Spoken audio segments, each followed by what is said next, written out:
meus amores, tudo bem? Meu nome é Joy, esse é mais um vídeo aqui no canal onde eu conto um pouco da minha história morando aqui nos Estados Unidos e hoje finalmente eu vou abrir o meu coração pra contar pra vocês por que eu desisti do meu programa de au pair e o que aconteceu. Então se você está interessado nesse tema, se você gosta disso, já se inscreve aqui no canal e bora pra mais um vídeo. Antes de começar esse vídeo, e até para contextualizar as pessoas que não são muito familiarizadas com o tema, existem dois lados dentro desse programa de intercâmbio. Então tem o lado da au pair e tem o lado da host family, que é a família que te recebe. Como au pair, você precisa estar disponível para trabalhar 45 horas por semana, cuidando dos filhos dessa família, e além disso receber um valor ali de $200 por semana. E em contrapartida, a host family, a família que te recebe, precisa estar disposta a te dar um quarto, alimentação, transporte, seja carona, trem ou até um carro para você dirigir. Além disso, te pagar o valor de $200 por semana e também uma bolsa de $500 por ano como ajuda de custo para você estudar. E aí você pode usar esse valor, pode tirar valor do seu bolso para conseguir aumentar e estudar em escolas melhores. Então, essa é basicamente a base da obrigatoriedade dentro do programa. Obviamente que existem negociações. Então, como au pair, você pode exigir, por exemplo, um valor maior de salário dependendo do número de crianças. Você pode exigir por um carro exclusivo para você dirigir. Você pode exigir que a sua alimentação seja te dada através de um cartão na qual você possa comprar a sua própria comida. Então existem várias flexibilidades e negociações que como au pair e como família você pode fazer, vocês, né, as pessoas podem fazer para conseguir fazer com que esse relacionamento dê certo e seja, né, saudável para ambos os lados. Beleza. Pensando nisso, quais foram as minhas exigências antes de vir para cá? Então, para mim, o ponto principal era ter um carro só para mim, sem compartilhar com a família, porque eu já tinha ouvido muitas histórias que não dá certo e eu queria ter autonomia, eu queria poder ir e vir sem precisar ser controlada ou o horário, enfim. Então o carro era um ponto. Além do carro, ter um quarto com banheiro. Então eu também queria muito ter privacidade, poder, depois de terminar de trabalhar, ir pro meu quarto, tomar um banho, colocar um pijama, sem precisar tomar cuidado se alguém ia me ver ou não desfilando pela casa. Então ter um quarto com banheiro pra mim era um requisito. Esses dois, apenas. Então eu tava ok em trabalhar, na minha cabeça era um valor muito baixo, sim, mas eu estava muito focada em vir, estudar, aprender o inglês e depois voltar pro meu país ou pensar em uma outra coisa, mas eu sabia que ia ser um período de provação, passar ali por aqueles momentos de perrengue só pra conseguir aprender e me desenvolver. E aí fora toda a troca cultural que, né, a agência vende, de que você vai ser realmente um membro da família, você vai ter conexão, nada disso funciona. Mas, beleza, pensando nisso, vim pra cá com as minhas simples exigências, consegui o que eu queria, e na minha primeira família, na qual eu fiquei só 3 meses, eu já tive muita dificuldade com a comida, então eu era muito flexível, na época eu não fazia dieta, não fazia nada, eu comia realmente tudo que tinha, se eles fizessem sopa, se eles fizessem frutos do mar, se eles fizessem ovo, o que tivesse eu comia junto com eles, mas depois de um tempo eles começaram a esconder comida, principalmente comida do café da manhã, então granola, algumas coisas que eu estava comendo eles começaram a esconder, e aí eu me toquei, eu falei, poxa, beleza, não vou comer mais, mas aí eu comecei a pedir, então, pode colocar uma aveia na lista, alguma coisa, e eles sempre desconversavam, nunca compravam o que eu queria, fora escondendo comida, fora entrando no meu quarto, quebrando a minha privacidade, e controlava muito em relação ao uso do carro. Então eu tinha carta no Brasil há mais de 7 anos e eles ficavam controlando, a gente tem que fazer alguns testes com você primeiro pra saber se você tá apta a dirigir ou não, sendo que, cara, a gente já tinha conversado sobre isso. Então foram várias quebras de coisas que a gente foi falando durante o tempo, fora isso, a questão da comida que pra mim realmente era inquestionável e aí eu pedi rematch.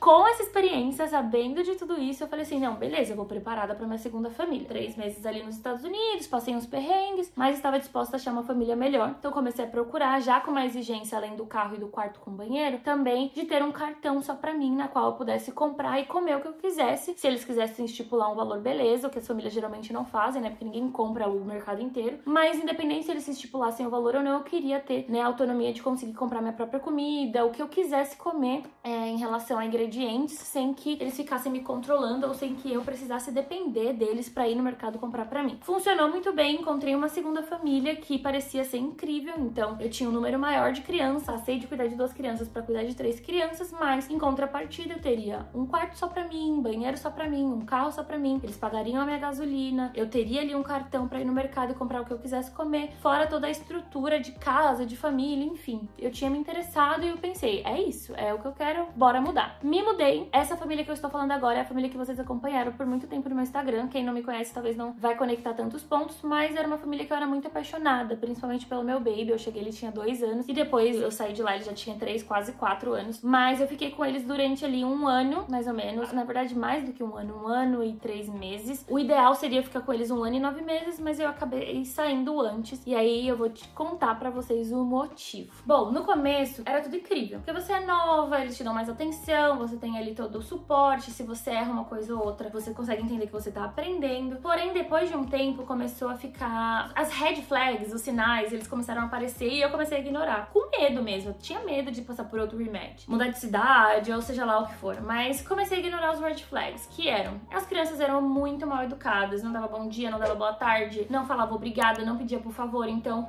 eu comecei a perceber esses red flags, eu comecei...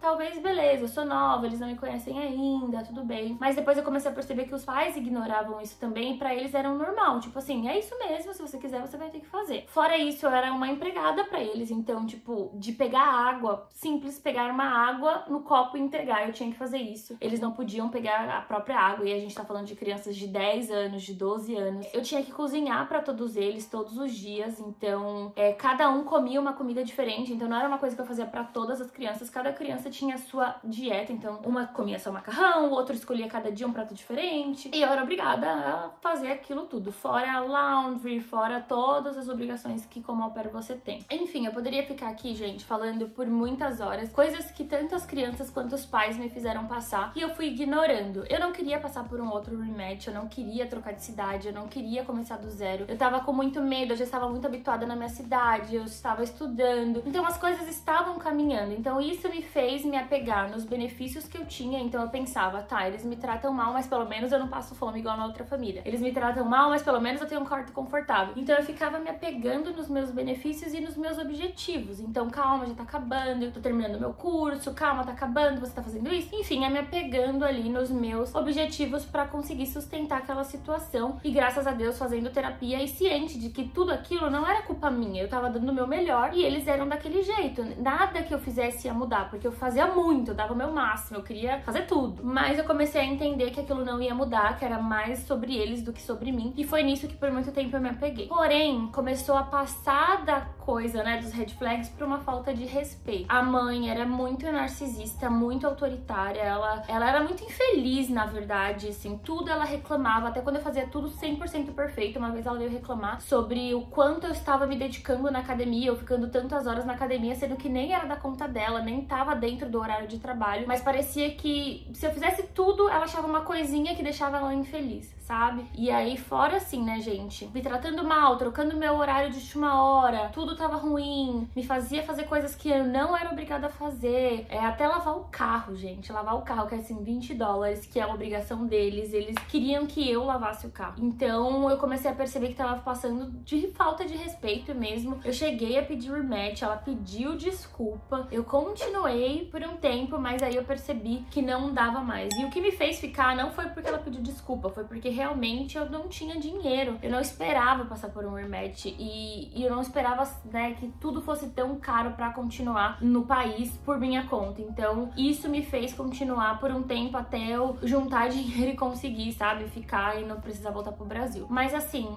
basicamente foi isso que aconteceu. Então, tomem cuidado, gente, assim, é difícil. Como eu te disse, é um programa que te traz muita dependência emocional e financeira. Emocional porque você tá numa casa que não é sua, sem a sua família, sem a sua rede de apoio, sem nada, num ambiente totalmente novo pra você. E financeiro porque você não tem dinheiro. Esse programa te paga $200 por semana e aí você tem que pagar as suas coisas, né? Shampoo, condicionador, sabonete, sei lá, coisas que você precisa no dia a dia, sair com seus amigos. E no fim do dia, esse valor não dá pra nada, não dá pra juntar, você tem que se esforçar muito. Eu não fazia extra, eu não conseguia porque eu não tinha tempo. Eles consumiam todo o meu horário em relação a isso, então dificilmente eu conseguia fazer extra por fora pra conseguir guardar dinheiro. Então sim, eles me consumiram financeiramente. eu demorei muito tempo pra sair desse ciclo tóxico porque eu realmente não tinha como guardar dinheiro. Então imagina você vir pra um país pra fazer tudo o que você tá disposta a fazer e ficar presa num lugar só porque você não guardou dinheiro suficiente, sabe? Então assim, eu tava disposta a muitas coisas pra sair de lá, mas eu queria fazer isso de forma organizada, eu não queria fazer dívida, eu não queria acionar minha família no Brasil pra eles me ajudarem, eu queria fazer por minha conta e também eu queria fazer de uma forma organizada, então eu aguentei muita coisa calada até finalmente ter um dinheiro que eu precisava guardado pra sair de lá. E assim, gente, demorei pra tomar a decisão, mas arrumei as minhas coisas e foi o melhor dia da minha vida. Eu saí que eles nem olharam, nem me viram, nem olharam. Eles faziam um tratamento de silêncio comigo, então a gente tinha acabado de sair de uma briga por comida e simplesmente eu falei, cara, eu cozinho pra eles, eu faço tudo pra eles, o que que ela tá falando? Porque eu tinha comido um negócio na geladeira assim que tava lá 3 dias quase estragando. Então, é aquilo que eu disse pra vocês, sabe? A pessoa acha que é sempre achar um motivo pra descontar a raiva de alguma infelicidade da vida dela em mim. Então foi quando eu decidi sair. Eu não tava com meu dinheiro completo, mas eu tinha uma amiga que me emprestou o restante, que você precisa de um valor específico de $6.000 pra comprovar seu status de turista. Então foi isso que eu fiz e, cara, foi a melhor decisão. Eu saí, eles não me viram, eu não me despedi das crianças, infelizmente. Foi o preço que eu tive que pagar, mas ciente de que as crianças vão me esquecer um dia, de que as crianças são filhos deles. Então, tipo assim, o meu relacionamento maior é com os adultos e eu não podia continuar naquela situação e nem deixar eles fazerem comigo aquilo que eles estavam fazendo. Bom, meus amores, o vídeo era sobre isso. Eu tentei resumir o máximo porque é muita coisa, mas também não quero ficar trazendo coisas negativas pra vocês. Acho que no fim do dia o recado era só como se organizar, de como fazer as coisas pensando com calma. Sei que nem todo mundo tem essa oportunidade, muito menos sangue frio pra fazer o que eu fiz, mas eu espero que nos próximos vídeos eu consiga trazer pra vocês um pouco do processo e da documentação que a gente precisa pra sair do programa de au pair, ficar como turista ou como estudante e de repente ajudar pessoas que estão passando por esse perrengue também a ficar no país e a não interromper o sonho só porque não deu certo com alguma host fêmea. Então é isso, se vocês curtiram, deixa o seu like, já me segue nas minhas redes sociais e a gente se fala aí no próximo vídeo.